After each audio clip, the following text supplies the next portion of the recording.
नमस्कार दोस्तों। जो भी माता लक्ष्मी की यह कथा ध्यान पूर्वक सुनता है, माँ लक्ष्मी उसे धन्य धान तथा सुख समृद्धि प्रदान करती है।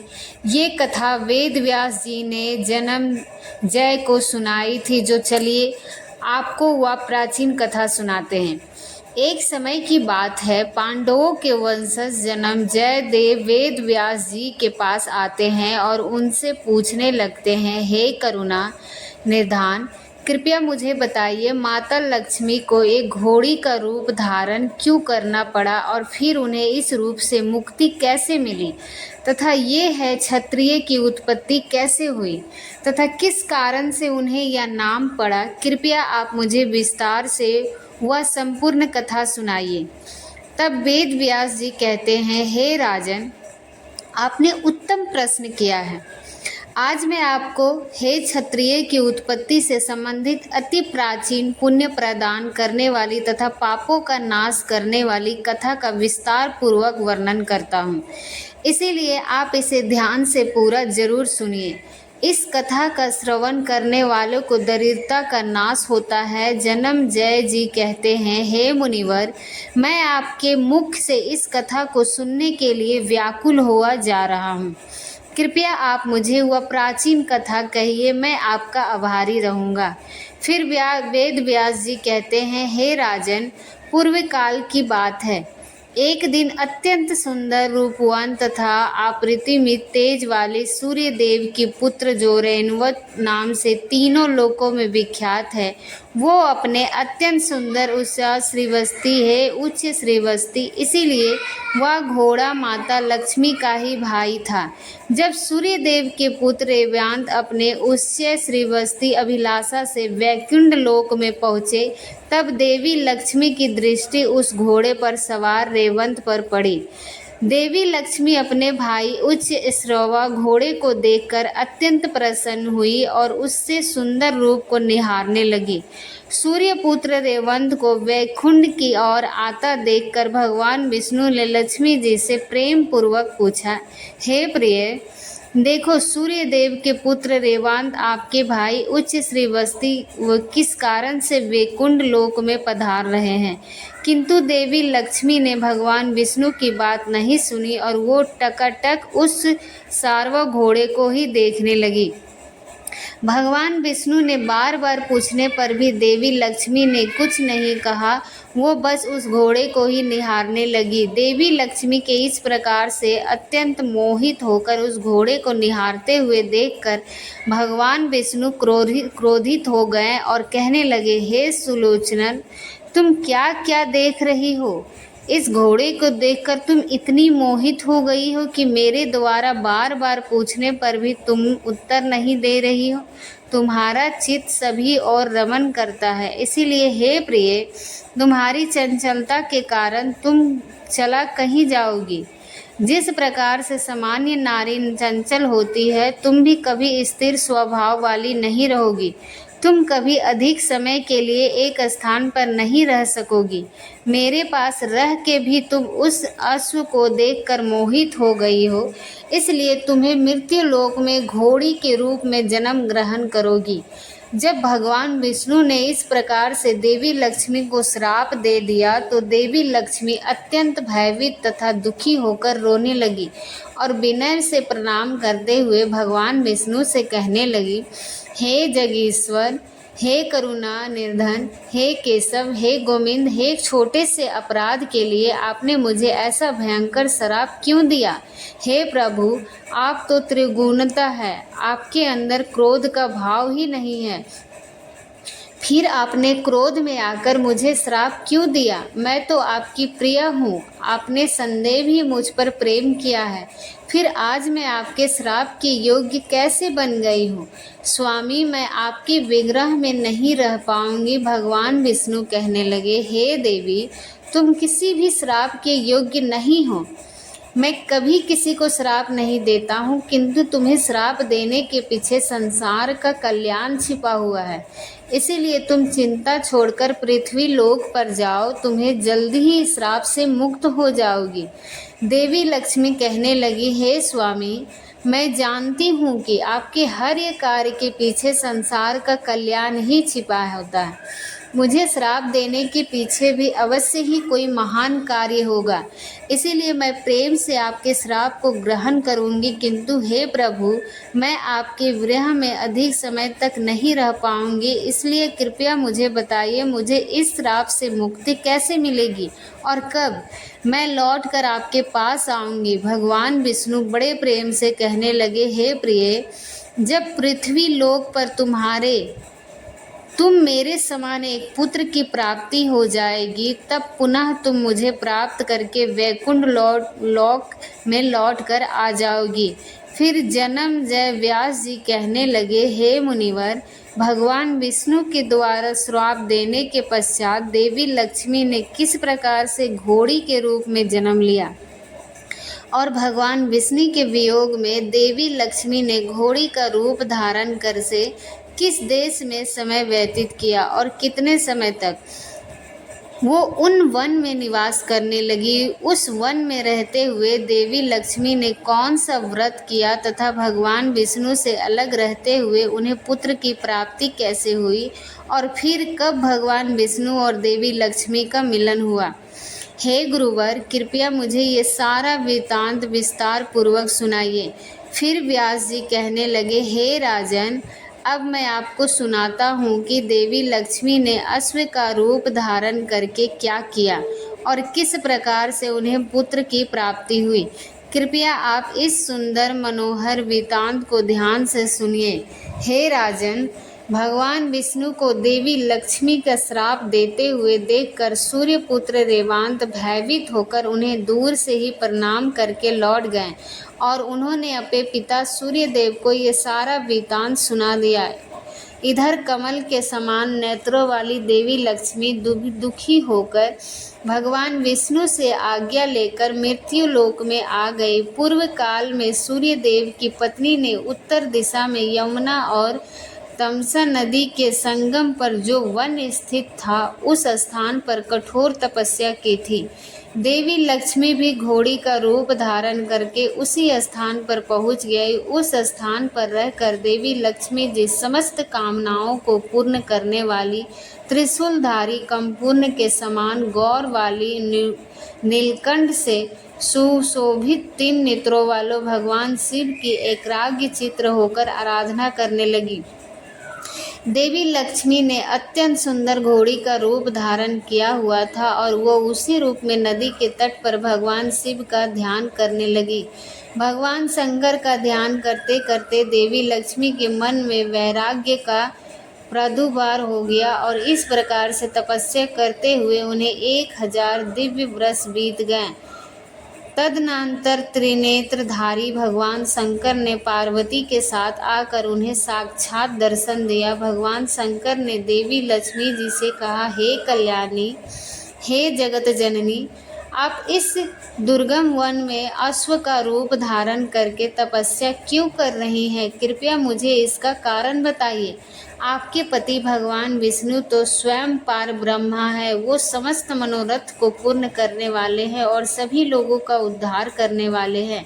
हे देवी, मोक्ष प्रदान करने वाले वासुदेव जगन्नाथ को हड़काकर आप इस समय मेरी आराधना किस लिए कर रहे हैं? स्त्रियों के लिए जो पति है उनका देवता होता है, उन्हें किसी दूसरे की कभी आराधना नहीं करनी चाहिए। पति की सेवा ही स्त्रियों का सनातन धर्म है। पति चाहे जैसा भी हो, स्वयं का कल्याण करने की इच्छा रखने वाली स्त्री को निरंतर अपने पति की ही सेवा करनी चाहिए। भगवान विष्णु तो संदेव ही प्राणियों की आराधना के योग्य हैं। अतः हे देवी, आप भगवान विष्णु को छोड़कर मेरा ध्यान क्यों कर रही हो? तब देवी लक्ष्मी बोलने लगी, आशुतोष, हे महादेव, मेरे पति ने मुझे घोड़ी होने का श्राप दिया है। कृपया आप इस श्राप से मेरा उद्धार कीजिए। हे भोलेनाथ, उस समय मैंने मेरे स्वामी का इस श्राप से मुक्ति का उपाय पूछा था। तब उन्होंने मुझे ये उपाय बताया कि जब पृथ्वी लोक पर मुझसे पुत्र उत्पन्न होगा, तभी मैं श्राप से मुक्त होकर वैकुंठ लोक वापस जा पाऊंगी। मेरे स्वामी के द्वारा ऐसा कहने का कारण ही मैं तपस्या करने के लिए इस तपोवन में आ गई हूँ और संपूर्ण मनोकामना की पूर्ति करने वाले आप परमेश्वर की आराधना करने वाली हैं। हे महादेव, पुनः निरपराध पत्नी को छोड़कर मेरे स्वामी विष्णु जो वैकुंठ लोक में विराजमान हैं, अतः पति के सानिध्य के बिना मैं पुत्र कैसे उत्पन्न कर सकती हूँ। हे शिव शंकर, यदि आप मुझ पर प्रसन्न हैं तो मुझे पुत्र प्राप्ति का वरदान प्रदान कीजिए। आप में और श्री हरि में कोई भेद नहीं। हे महादेव, मैं जब मेरे स्वामी के पास थी तभी से मुझे यह बात पता है कि जो आप है वही श्री हरि है और जो वो है वही महादेव है। आप दोनों एक ही हैं, इसमें संशय नहीं है। आप और श्री विष्णु एक ही हैं, यह जानकर ही मैंने आपका स्मरण किया है। अन्यथा हे शिव, पति को छोड़कर आपका आश्रय लेने से मुझे दोष लग जाता। तब भगवान शिव बोलने लगे, हे देवी, मैं और विष्णु एक ही हैं, यह बात आपको कैसे पता चली? मुझे सच सच बताओ। देवता और ऋषि मुनि भी इस बात को नहीं जानते, वो भी तरह तरह के कुर्तक करते रहते हैं, उन्हें भी हमारे एक होने की बात नहीं पता है। मेरे बहुत से भक्त भगवान विष्णु की निंदा करते हैं और श्री विष्णु के अनेक से भक्त संदेह मेरी निंदा करने में लगे रहते हैं। हे भद्रे, चारों युगों में सब बहुत ही कम लोग जानते हैं कि मैं ही विष्णु हूँ, मैं ही शिव हूँ, और दूषित आज आवले वाले लोग हमारे एक तत्व को नहीं जानते।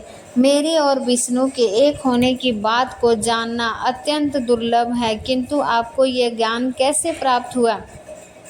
भगवान शिव के इस प्रकार से पूछने पर देवी लक्ष्मी ने भगवान शिव को एक प्रसंग सुनाना आरंभ किया। लक्ष्मी जी बोली, हे महादेव, एक बार भगवान विष्णु एकांत में प्रशासन पर बैठकर ध्यान करने लगे थे। तब मैंने भगवान विष्णु को ध्यान करते हुए देखा तो मुझे विस्मय हुआ और मैंने बड़ी ही विनम्रता से उनसे पूछा, हे स्वामी, समुद्र मंथन के समय जब मेरा जन्म हुआ था तो सभी देवताओं में आपको ही सर्वश्रेष्ठ देखकर मैंने आपको ही पति के रूप में स्वीकार किया था। अतः हे सर्वेश्वर, आप ही पार ब्रह्मा हैं, आप किसका ध्यान कर रहे हैं? क्या आपसे भी कोई श्रेष्ठ देवता इस जगत में है? मेरे मन में दुविधा उत्पन्न हो रही है, कृपया आप मुझे अपने मन की बात बताएं। तब भगवान विष्णु कहने लगे, हे प्रिय, मैं सदैव ही असंतोष भगवान पार्वती पति शंकर का ध्यान कर रहा हूँ और देवदित्य मेरे जो भक्त भगवान शिव से द्वेष करते हैं, उसकी निंदा करते हैं, वो निश्चित रूप से नरक में पड़ते हैं, और जो शिव की भक्ति मेरी निंदा करते हैं वो भी नरकगामी के ही होते हैं।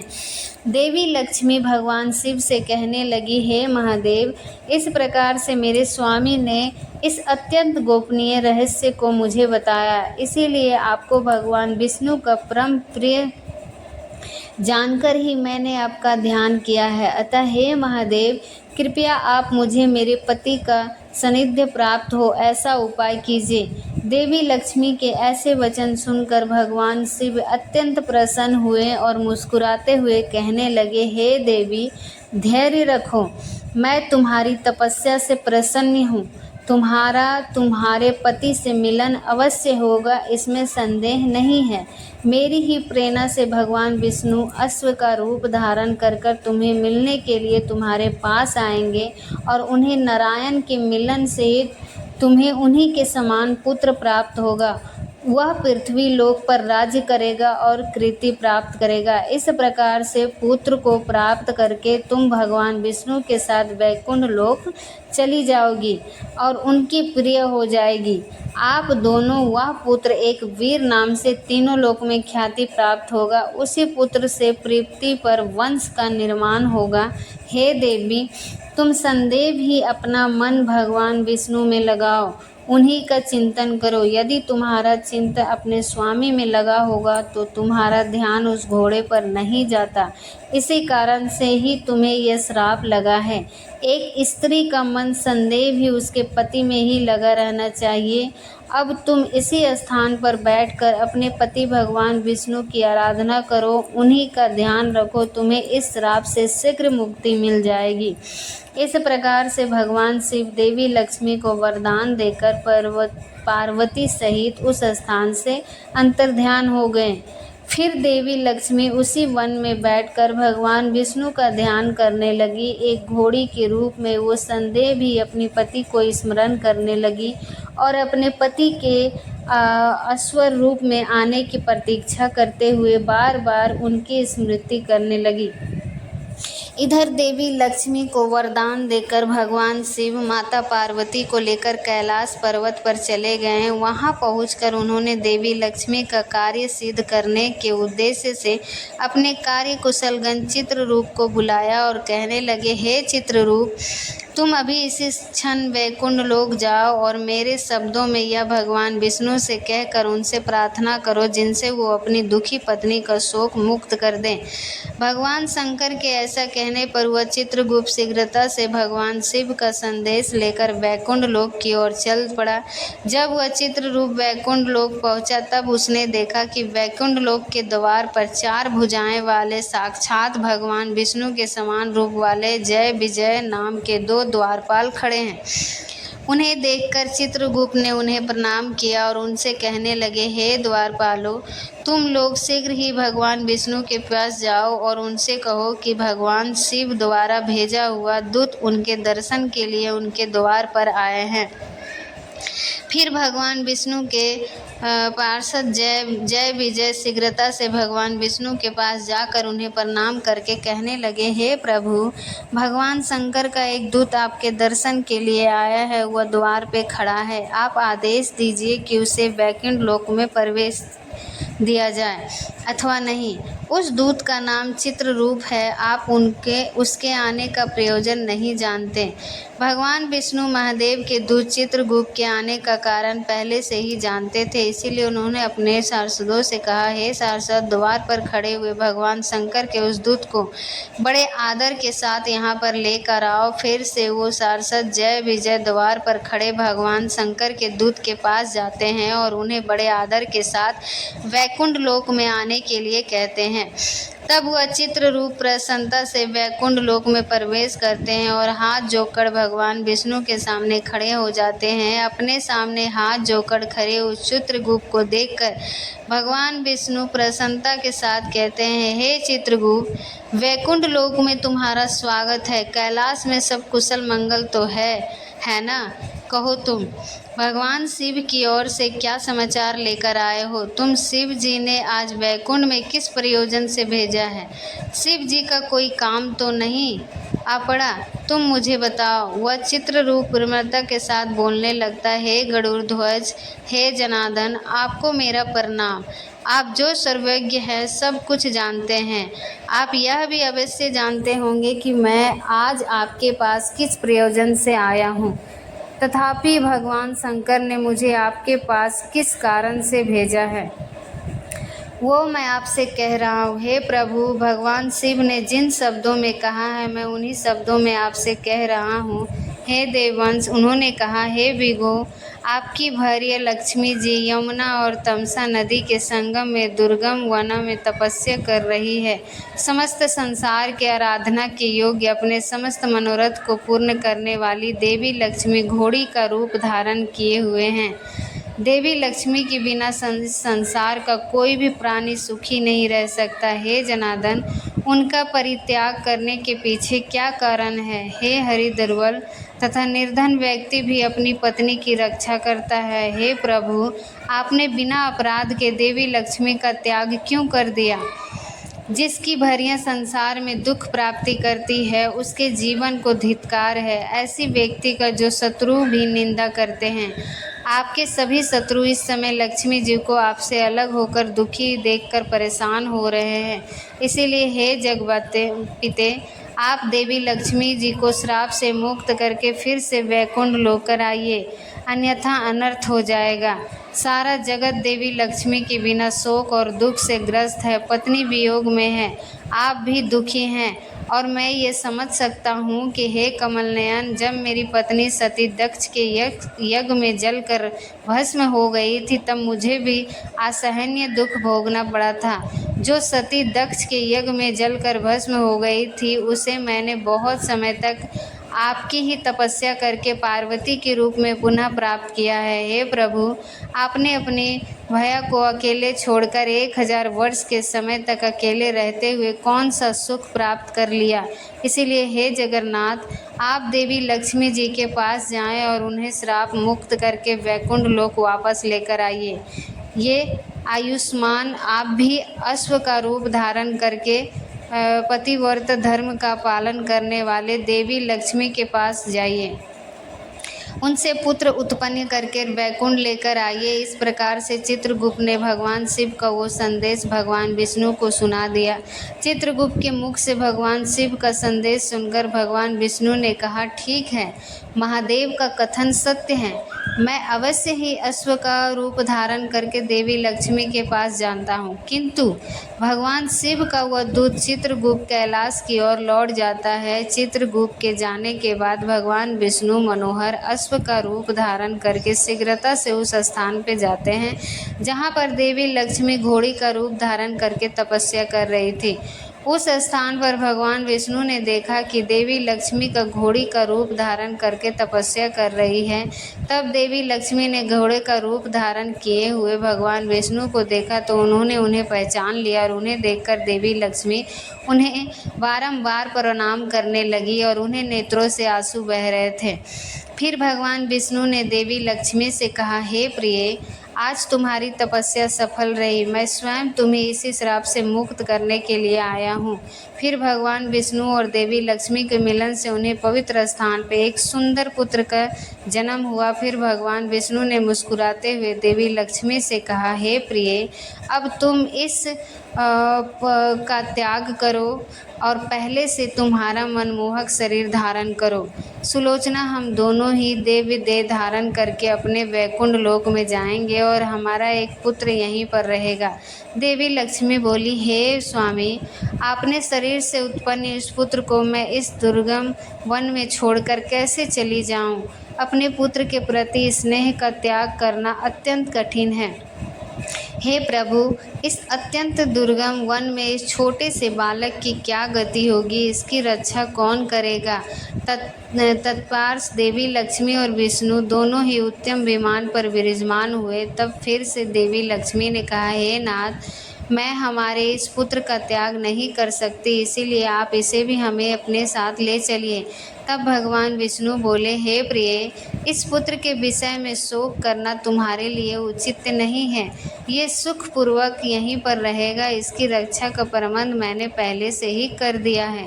हे देवी, हमारे पास इस पुत्र को यहाँ पर छोड़ने के पीछे एक महान कार्य छिपा हुआ है, मैं उसे बता रहा हूँ, तुम ध्यान से सुनो। इस पृथ्वी लोक पर यद्यपि इस पुत्र के वसु नामक प्रसिद्ध राजा है, इस समय वो पुत्र प्राप्ति की कामना से एक पवित्र तीर्थ पर तपस्या कर रहा है।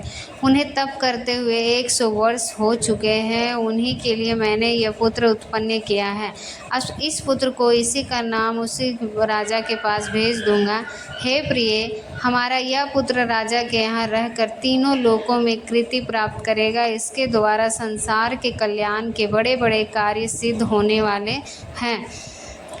उसके इस पुत्र को चिंता छोड़कर वैकुंठ चलो।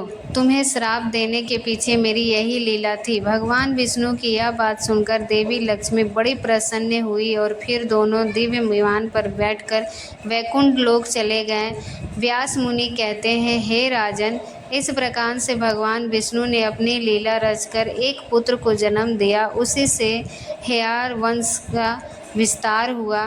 भगवान विष्णु जो भी करते हैं उसके पीछे संसार कल्याण का ही उद्देश्य छिपा हुआ होता है। तो दोस्तों, इस प्रकार से भगवान विष्णु के श्राप के कारण माता लक्ष्मी को घोड़ी बनना पड़ा और उसी प्रसंग के माध्यम से भगवान विष्णु ने समस्त संसार को ये ज्ञान दिया कि वो ही शिव हैं और वो ही विष्णु हैं। दोनों में कभी भेदभाव नहीं करना चाहिए। आपको यह कथा कैसी लगी कमेंट करके अवश्य बताएं। हमारी जानकारी अच्छी लगी तो वीडियो को लाइक ज़रूर करें और कमेंट में जय श्री हरि और हर हर महादेव अवश्य लिखें। साथ ही चैनल को सब्सक्राइब करें। आप सभी का बहुत बहुत धन्यवाद।